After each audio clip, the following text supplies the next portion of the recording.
കണ്ണൂർ പാട്യത്തെ വെള്ളരിപ്പാടങ്ങളിൽ നിന്നാണ് ശ്രീനിവാസൻ എന്ന പ്രതിഭയുടെ വെള്ളിത്തിരയിലേക്കുള്ള യാത്ര തുടങ്ങുന്നത്. ആ ഗ്രാമത്തിന്റെ നന്മയിലും നിഷ്കളങ്കതയിലും വളർന്ന ശ്രീനി തന്റെ ചുറ്റുമുള്ള മനുഷ്യ നിരീക്ഷിച്ചാണ് സിനിമയിലെ അനശ്വര കഥാപാത്രങ്ങൾക്ക് ജീവൻ നൽകിയത്. പാട്യത്തെ വയലുകളിൽ ജ്യേഷ്ഠൻ രവീന്ദ്രനൊപ്പം വെള്ളരി നാടകങ്ങൾക്കായി വിയർപ്പൊഴുക്കിയ ആ നാളുകളാണ് ശ്രീനിവാസനിലെ ജീനിയസിനെ വാർത്തെടുത്തത്. കയ്യിൽ കിട്ടുന്ന കടലാസ കഷ്ണങ്ങളിൽ ജീവിതമെഴുതി ചേർത്ത ആ കാലം ശ്രീനിയുടെ സിനിമാ ജീവിതത്തിന്റെ ആണിക്കല്ലായി. 1970 രൂപം കൊണ്ട കൽപ്പന നാടക സമിതിയിലൂടെ തന്റെ സർഗയാത്രയുടെ ആദ്യ വലിയ ചുവടുവെപ്പ് നടത്തി.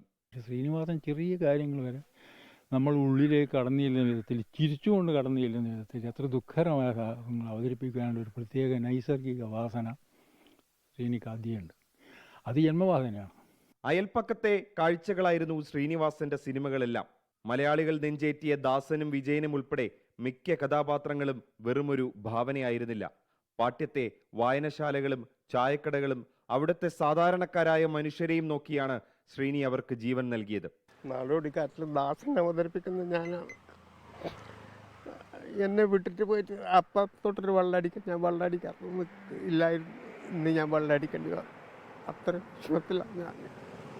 എന്നെ ജീവിക്കാൻ അനുവദിച്ച ഒരു വ്യക്തിയാണ്.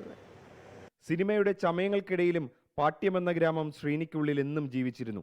ആ ഗ്രാമത്തിന്റെ നിഷ്കളങ്കതയും കണ്ണൂർ രാഷ്ട്രീയത്തിന്റെ പരുക്കൻ യാഥാർത്ഥ്യങ്ങളും എഴുത്തിൽ നിഴലിച്ചു. ഒരിക്കലും മറക്കാൻ പറ്റാത്ത ഒരു കഥാപാത്രമാണ്. എന്തായാലും നമ്മളിപ്പോൾ ഒരു ചായ കുടിച്ചിട്ട് പോയിക്കൂടെ എന്നെല്ലാം വീട്ടിൽ നിന്ന് പറയുമ്പോൾ ഈ പുള്ളി പറയും ചായ വേണ്ടി വന്നേക്കും എന്നൊരു കഥാപാത്രമാണ്. നമ്മളെപ്പോൾ സുഹൃത്തുക്കളായിട്ട് സംസാരിക്കുമ്പോൾ സംസാരിക്കുന്ന ഭാഷയിൽ സംസാരത്തിൻ്റെ ഒരു ശ്രീനിവാസൻ്റെ ഡയലോഗ് വരും, ഓട്ടോമാറ്റിക്കായിട്ട് തന്നെ വരും. വെള്ളേരിക്ക് കാവൽ കിടക്കുക രാത്രി.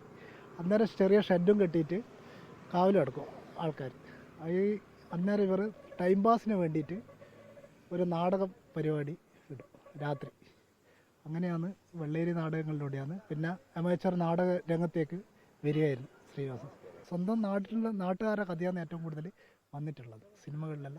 പച്ചയായ മനുഷ്യരുടെ കലാകാരൻ തന്റെ വലിയ യാത്ര പൂർത്തിയാക്കി മടങ്ങുമ്പോൾ അദ്ദേഹം ബാക്കി വെച്ച ചിരികൾക്ക് മരണമില്ല. കണ്ണൂരിൽ നിന്നും രജീഷ് കരിവള്ളൂരിനൊപ്പം അജീഷ് ജയകുമാർ, 24. ലോകത്തെവിടെയായാലും ഏത് സമയത്തും 24 വാർത്തകളും ഓഗ്മെന്റഡ് റിയാലിറ്റി പാക്കേജുകളും എക്സ്പ്ലെയിനറുകളും വിശദമായി കാണാൻ ഞങ്ങളുടെ യൂട്യൂബ് ചാനൽ നിങ്ങൾക്ക് സബ്സ്ക്രൈബ് ചെയ്യാം.